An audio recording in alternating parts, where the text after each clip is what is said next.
En juin 1995, Jennifer Fairgate est retrouvée sans vie dans la chambre 2805 d'un luxueux hôtel à Oslo. Que s'est-il passé entre ces quatre murs? Pour le savoir, pose tes grosses ou tes petites fesses et bienvenue dans un nouvel épisode de Crime et Justice.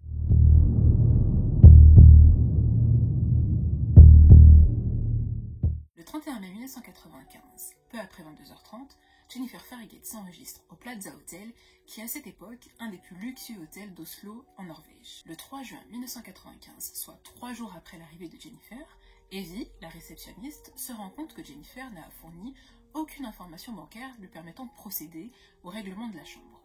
Elle se rend compte également que le signe « ne pas déranger » est en fait posté sur la porte de Jennifer depuis son arrivée. À ce moment-là, Evie se demande si Jennifer en fait ne serait pas partie sans payer. Donc le Plaza Hotel, c'est un des plus luxueux hôtels d'Oslo à ce moment-là. La chambre est très très chère, donc ce serait dommage qu'une cliente soit fait la malle sans payer. Evie décide alors de faire appel à la sécurité afin de demander des comptes à Jennifer et de vérifier si elle est toujours là. Donc à 19h50, un agent de sécurité se présente devant la chambre 2805, toque à la porte et tout juste une seconde après avoir toqué à la porte, boum, une détonation résonne. L'agent de sécurité va vite se rendre compte qu'il s'agit d'un coup de feu et décide de redescendre à la réception afin de sécuriser le périmètre. 15 minutes plus tard, cet agent de sécurité-là et le chef de la sécurité se représentent devant la chambre 2805. Il retoque, essaye d'ouvrir et constate en fait que la chambre est verrouillée de l'intérieur. Donc, les agents de sécurité sont équipés de passes, de cartes, justement qu'ils peuvent utiliser en cas d'extrême urgence pour accéder aux chambres. Donc ils décident d'ouvrir la chambre et là découvre le corps de Jennifer. Odin Christensen est l'un des officiers qui s'est rendu sur la scène de crime après le drame. Il a constaté que Jennifer était allongée sur le lit, qu'elle avait reçu une balle dans la tête, qu'elle était seule dans la chambre, qu'elle avait toujours l'arme à la main. Il n'y avait vraiment aucune trace de lutte et son présumé dernier repas se trouvait dans la chambre à moitié terminé. D'après la carte qui permettait d'accéder à cette chambre d'hôtel, aucune personne n'était rentrée peu avant la détonation, donc peu avant que Jennifer meure. D'après la carte qui permettait d'accéder à cette chambre d'hôtel, il y a eu très peu d'allées et venues. Donc Jennifer est très peu sortie de sa chambre, mais aussi on a constaté que personne n'était rentré dans la chambre juste avant le coup de feu. Donc tout ce que Odin Christensen retrouve prouve que Jennifer a décidé de se suicider, que Jennifer était seule dans la chambre et qu'en fait elle a tout simplement réservé une chambre pour pouvoir organiser tranquillement son suicide. Une fois que la thèse du suicide est confirmée, on va essayer de contacter les proches de Jennifer pour les informer de sa mort récente. Sauf que aucune trace de l'identité de Jennifer n'a été retrouvée. Je vous le rappelle, elle n'a pas donné de carte bancaire à son enregistrement, mais on découvre aussi qu'elle n'a pas non plus donné de carte d'identité et qu'elle a rempli un formulaire en disant qu'elle s'appelait Jennifer Fairgate, qu'elle habitait à une adresse en Belgique, mais on va se rendre compte qu'il n'y a personne à prévenir parce que toutes les informations que Jennifer a fournies lors de son check-in sont fausses. Même si on sait que Jennifer s'est finalement suicidée, les enquêteurs vont continuer à faire des recherches et surtout pour retrouver une trace de ses proches et de sa famille afin de leur annoncer la mauvaise nouvelle. Mais quand on va creuser, on va se rendre compte que finalement on ne connaît absolument rien de cette Jennifer Fairgate.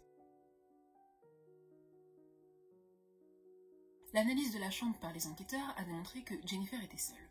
Pourtant, la réceptionniste va témoigner et va faire une petite révélation. Elle va dire que Jennifer a fait sa première réservation par téléphone en parlant anglais. Que 9 jours plus tard, Jennifer a rappelé, cette fois-ci en parlant allemand, afin de modifier sa réservation. Elle a indiqué qu'elle arriverait finalement avec une personne, donc elle serait accompagnée d'un certain Lois Fairgate. Effectivement, la réceptionniste va confirmer que le jour de son check-in, le 31 mai 1995, Jennifer était bel et bien accompagnée d'un homme qui se tenait juste derrière elle lorsqu'elle était en train de remplir le formulaire. Pourtant, on ne va retrouver aucune trace de ce Lois Fairgate, ni dans la chambre et ni nulle part d'ailleurs. Et finalement, après un peu plus d'enquête, on va se rendre compte que Jennifer Fairgate n'existe pas et que Lois Fairgate n'existe pas non plus. Il n'y a pas de personne qui existent dans les fichiers ou ailleurs sous le nom de Jennifer Fairgate et de Lois Fairgate. On va aussi remarquer que l'adresse que Jennifer a fournie sur le formulaire de check-in n'existe pas non plus. Elle a indiqué que l'adresse était le 148 rue de la Station, 7968 Verlaine en Belgique. Sauf que l'adresse qu'elle a indiquée n'existe pas et n'est pas complètement correcte. Rue de la Station existe vraiment, Mais par contre, le code postal qu'elle a fourni n'est pas le bon. Elle a fourni le code postal 7968, mais le vrai code postal de Verlaine en Belgique est 4537. Et en fait, Verlaine, c'est un tout petit village en Belgique. Qui dit petit village, dit que tout le monde se connaît. Donc si Jennifer venait vraiment de Verlaine, il aurait été facile de retrouver un proche à elle, ou même de retrouver, je sais pas, sa maison, et de pouvoir remonter jusqu'à sa vraie identité. De plus, on a interrogé les personnes de ce village et on leur a demandé s'ils connaissaient quelqu'un qui s'appelait Jennifer Fairgate.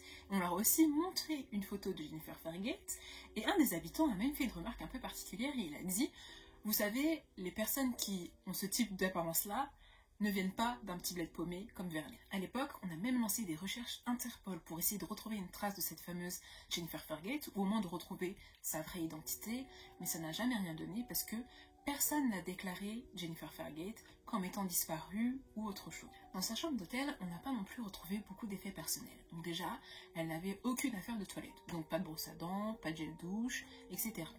Elle avait aussi quelques vêtements. Alors c'est un petit peu particulier parce qu'elle avait ramené des vêtements, beaucoup de vêtements pour le haut du corps, mais très peu, voire pas du tout de vêtements pour le bas du corps. Ensuite, le peu de vêtements qu'elle avait ramenés, on s'est rendu compte que toutes les étiquettes avaient été découpées. Pendant un an, les enquêteurs ont fait des recherches pour essayer de retracer la vraie identité de Jennifer Fairgate, mais sans succès. Donc en juin 1996, ils ont décidé d'enterrer son corps, et malheureusement, elle était enterrée seule et de façon anonyme, c'est-à-dire qu'elle n'avait pas de carte tombale, parce qu'on n'avait pas de nom à inscrire dessus. Donc elle a juste été enterrée de façon basique, quoi. On a creusé un trou, mis son cercueil, et voilà. La pauvre n'a pas eu de cérémonie, rien du tout. Après l'enterrement solitaire de Jennifer, Lars, qui est un journaliste norvégien, va écrire un article pour essayer de retrouver une trace des proches de Jennifer et aussi pouvoir essayer de trouver la vraie identité de Jennifer. Bon, moi je vais continuer à l'appeler Jennifer parce que c'est beaucoup plus pratique comme ça, mais on a bien vu précédemment que Jennifer Fairgate n'existait pas et que du coup, une personne sans identité avait été enterrée. Au moment de la mort de Jennifer, les analyses ADN n'étaient pas aussi systématiques que maintenant. Maintenant, l'ADN permet de résoudre des affaires et des affaires et de résoudre des mystères même 20 ans après, mais à ce moment-là, c'était pas systématique et surtout, quand ils ont enterré Jennifer, ils ont aussi décidé de clôturer l'affaire. Donc ils se sont séparés de toutes les preuves. Notre fameux journaliste a l'idée en fait de retracer un profil ADN pour essayer de faire une recherche et retrouver qui est Jennifer. Donc 20 ans plus tard, soit en novembre 2016, le corps de Jennifer Fairgate sera exhumé afin d'y prélever de l'ADN et de lancer de nouvelles recherches. Ces nouvelles analyses n'ont pas permis de retrouver qui elle était vraiment, mais ils ont permis d'apporter un peu plus de précision. Par exemple, lors de son checking, Jennifer a indiqué qu'elle avait 21 ans sur le formulaire. Or, après l'analyse de l'ADN et encore plus en fait de ses dents, on a constaté que Jennifer avait en réalité 24 ans. Cette analyse ADN nous permet également d'avancer que Jennifer était d'ascendance européenne et qu'elle venait probablement d'Europe de l'Est. Malgré tous les efforts et toutes les recherches, impossible de savoir qui était vraiment Jennifer Fairgate et qu'est-ce qu'elle faisait au Plaza Hotel à cette période-là. L'enquête de police vient confirmer la thèse de suicide à 99,9%. Seulement, avec tout ce qu'on vient de voir, il y a quelque chose que je comprends pas. Moi, je me dis, quelqu'un qui veut se suicider, il n'a plus rien à perdre. Donc, si Jennifer voulait vraiment se suicider, pourquoi elle se serait donné autant de mal à ce qu'on ne retrouve pas de traces de sa réelle identité? Qu'en est-il en fait des derniers pourcents restants qui ne permettent pas de confirmer à 100% la thèse du suicide? Et si finalement, Jennifer ne se serait pas suicidée? Du coup, j'ai fait ma petite enquête sur la mort mystérieuse de Jennifer Fairgate. Honnêtement, il y a simplement à faire une recherche Google sur l'affaire pour se rendre compte qu'il y a une grosse hypothèse qui sort du lot. Et ça, c'est la piste de l'espionnage.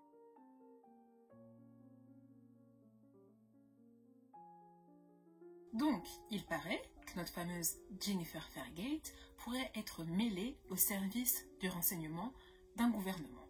Donc, Ola Gallagher, qui est un ancien officier des renseignements, dit que toute l'affaire ressemble étrangement à une opération d'exécution ordonnée par le service de renseignement. Et du coup, c'est vrai qu'il y a pas mal de questions qu'on peut se poser. Déjà, juste, comment elle a réussi à faire un checking sans donner ni de carte d'identité, ni de carte bancaire. Parce que bon, on va dire que je me répète, mais elle a quand même réussi à faire un check-in dans un des plus luxueux hôtels d'Oslo, un hôtel qui accueillait des célébrités, des personnes influentes, des personnes du gouvernement. sans donner ni carte d'identité, ni carte bancaire. Un autre truc bizarre aussi, c'est que, comme je vous le disais, l'hôtel accueillait des grandes célébrités, etc. Donc la sécurité était l'une des priorités de l'organisation de l'hôtel. Et il y avait aussi des caméras de sécurité. Bizarrement, personne n'a pensé à aller voir les caméras de sécurité pour voir ce qui s'était passé, les allées et venues de Jennifer Fairgate, et surtout pour essayer de retrouver le fameux Lois Fairgate qui avait soi-disant enregistré avec Jennifer le 31 mai 1995. On a vu plutôt qu'il y avait très peu d'affaires personnelles qui ont été retrouvées dans la chambre de Jennifer. Donc elle n'avait pas de trousse de toilette, elle avait ramené très peu de vêtements, et le peu de vêtements qu'on avait retrouvés avait des étiquettes découpées.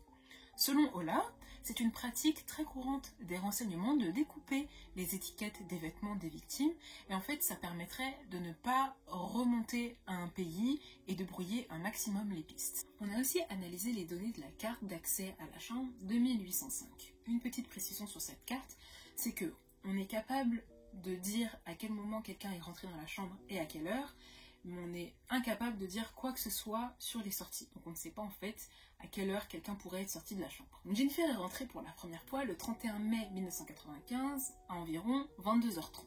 Selon la carte, il est aussi indiqué qu'il y a eu une entrée le vendredi à 8h34, puis à 8h50, puis à 11h03. D'après les femmes de ménage, donc le jeudi à 13h, lorsqu'elles ont fait le ménage dans la chambre de 1805, il n'y avait personne dans la chambre. Du coup, il suffit de faire des petits calculs, et on se rend compte qu'il y a 20 heures de trou où on ne sait pas où Jennifer était. On sait qu'elle n'était pas dans la chambre, on ne sait pas où elle est partie, et surtout on sait qu'elle n'a pas passé la nuit dans la chambre d'hôtel. Donc qu'est-ce qu'elle a fait? Elle a dormi dehors, elle a rejoint quelqu'un, là on ne comprend pas trop. Et il y a encore plein d'anomalies, dont une qui est très importante, c'est la façon dont le corps a été retrouvé dans la chambre. Jennifer a été retrouvée allongée sur le dos, l'arme encore à la main. Elle tenait l'arme d'une façon étrange, donc apparemment, elle avait le pouce sur la détente. Et ce qui va paraître bizarre aux personnes qui ont fait des analyses, c'est que c'est étrange que l'arme soit encore dans sa main après que ce soit tiré un coup dans la tête. Surtout que le type d'arme qu'elle a utilisé pour soi-disant se suicider est un peu particulier. Apparemment, c'est une arme très lourde qui est plutôt utilisée pour attaquer plutôt que pour se défendre. Et c'est une arme qui, quand on appuie sur la détente, a beaucoup de recul. Donc il est impossible que l'arme lui soit restée dans les mains une fois qu'elle a appuyé sur la détente. On a retrouvé des traces de sang sur le mur, forcément, il y a eu des projections de sang, mais le truc un peu bizarre, c'est qu'on n'a pas retrouvé de traces de sang sur ses mains. Donc en fait, normalement, on aurait dû retrouver du sang sur ses mains, mais également des traces de brûlure, avec le fait qu'elle est tirée avec cette arme-là, et ses mains en fait sont toutes propres, comme si elle n'avait jamais tiré et que l'arme avait juste été placée dans ses mains. Autre détail sur cette arme, le numéro de série a été effacé. Et selon Ola Gallagher, le numéro de série aurait été effacé de façon très professionnelle puisqu'il n'y avait vraiment aucun moyen de remonter à la source de cette arme. Donc encore une fois, tu cherches à te suicider, pourquoi te fatiguer à effacer le numéro de série de l'arme? Enfin, tu t'en fiches, t'as commis aucun crime, tu n'as tué personne, c'est toi-même que tu veux tuer. Donc pourquoi te donner autant de mal pour effacer autant de preuves? Et on va se rendre compte que certes, les enquêteurs ont trouvé pas mal d'éléments qui prouvent le suicide, mais ça ressemble vachement à une mise en scène. En fait, on a l'impression d'avoir retrouvé des choses que quelqu'un voulait qu'elles soient retrouvées. Alors, je ne sais pas si je m'exprime bien, mais on a vraiment retrouvé des éléments qui ne mènent à rien à part au suicide, comme s'ils avaient été placés là pour qu'on puisse en déduire justement que la mort de Jennifer est liée avec le suicide. Toujours selon Ola, le fait que la porte ait été verrouillée de l'intérieur ne signifie absolument rien. Il dit clairement que pour lui, les services de renseignement n'ont aucun problème avec les portes verrouillées et qu'ils auraient très bien pu s'introduire dans la chambre sans que personne ne le sache. La police avait dit n'avoir retrouvé aucune affaire personnelle dans la chambre de Jennifer. Seulement, un parfum d'homme a été retrouvé dans la salle de bain. À qui appartenait ce parfum? Autre chose aussi, c'est qu'il semblerait que la plupart des affaires de Jennifer auraient en réalité disparu. Donc apparemment, il lui manquerait une valise, mais aussi une paire de chaussures aurait disparu. Donc, ça expliquerait peut-être le fait qu'on n'ait retrouvé que des vêtements essentiellement pour le haut du corps et pas pour le bas du corps. Aussi, selon le témoignage d'une des femmes de ménage qui a nettoyé la chambre de Jennifer quand elle était absente le jeudi vers 13h, la femme de ménage dit qu'elle a remarqué une paire de chaussures de couleur et qu'en fait, cette paire de chaussures lui a tapé dans l'œil parce qu'elle s'est dit « Ouais, ces chaussures sont super belles, il faut que je m'en achète aussi ». Sauf que quand le corps de Jennifer a été retrouvé, elle a été retrouvée bien habillée et chaussée de chaussures à talons noirs. Et on n'a jamais retrouvé la paire de chaussures de couleur. Donc comme si quelqu'un était parti et avait emporté la plupart des affaires de Jennifer avec elle. Autre chose aussi qui a été retrouvée et qui n'a pas alarmé les autorités pendant l'enquête, c'est qu'on a retrouvé un sac avec 25 balles d'armes à feu. Donc, encore une fois, tu veux te suicider, qu'est-ce que tu viens faire avec une artillerie pareille? Qu'est-ce que tu veux faire avec 25 balles, sachant qu'une seule peut te suffire? Un autre point aussi, et ça pour moi, ça ressemble tout bonnement à de la négligence pure et dure, c'est que, rappelez-vous, quand la réceptionniste s'est rendue compte que Jennifer n'avait donné aucune information bancaire et que le signe ne pas déranger se trouvait devant sa porte depuis déjà quelques jours, elle a fait appel à un agent de sécurité qui est monté et c'est à ce moment-là qu'il a entendu les coups de feu. Sauf que, après avoir entendu le coup de feu, il est tout de suite redescendu pour sécuriser le périmètre et ça fait que la chambre est restée sans surveillance pendant 15 minutes. Donc ce sont 15 minutes où quelqu'un aurait pu sortir de la chambre et prendre la fuite, sachant qu'en plus il y avait des caméras de surveillance dans l'hôtel, mais cette ressource-là n'a jamais été exploitée par les enquêteurs. Donc quand on fait le rapprochement avec ce qu'on a dit en disant qu'une porte verrouillée de l'intérieur ne lui pose pas de problème, que en gros les services de renseignement peuvent ouvrir toutes les portes, eh bien on peut très bien se dire que les services de renseignement ont réussi à ouvrir la porte sans utiliser la carte d'accès de Jennifer. Donc ça veut dire que cette entrée-là ne figurerait pas sur l'analyse de la carte de la chambre de 1805. Donc quelqu'un aurait tout bonnement pu rentrer, éliminer Jennifer et sortir sans que personne ne l'ait remarqué puisque la chambre était sans surveillance tout de suite après le coup de feu. Un autre point soulevé par Ola, c'est que si Jennifer a bel et bien été exécutée lors d'une mission menée par les services de renseignement, eh bien aucun des gouvernements ne communiquera sur cette mort. Donc ni le gouvernement visé et ni le gouvernement qui a mené l'opération. Personne ne cherchera à communiquer là-dessus, histoire de bien étouffer l'affaire. Et il paraît même que les membres du gouvernement concernés pourraient aller voir la famille et acheter la famille pour acheter leur silence. Donc aller les voir en disant que leur fille ou leur fils ont été des héros et qu'ils sont morts pour le gouvernement, qu'ils sont morts dans l'exercice de leurs fonctions, mais que voilà, il faut tout faire pour ne pas ébruiter la mort, et donc du coup le gouvernement va tout simplement prendre en charge tous les frais de la famille et même les payer un peu plus pour acheter le silence. Donc il se peut vraiment que cette affaire de Jennifer Fairgate ne soit jamais résolue et que quelqu'un et même plusieurs personnes en fait détiennent la vérité et ne veulent pas le dire, mais aussi ont des soupçons ou quoi que ce soit et ne peuvent pas parler, ne sont pas en position de force pour pouvoir dire la vérité aux médias par exemple. Aujourd'hui, le mystère de la chambre 2805 et de la mort de Jennifer Fairgate reste entier.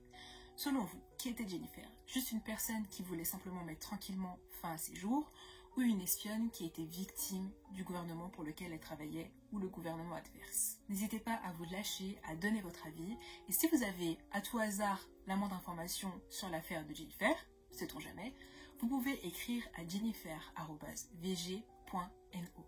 Encore une fois, merci d'avoir regardé cette vidéo et je vous dis à la semaine prochaine. Ciao!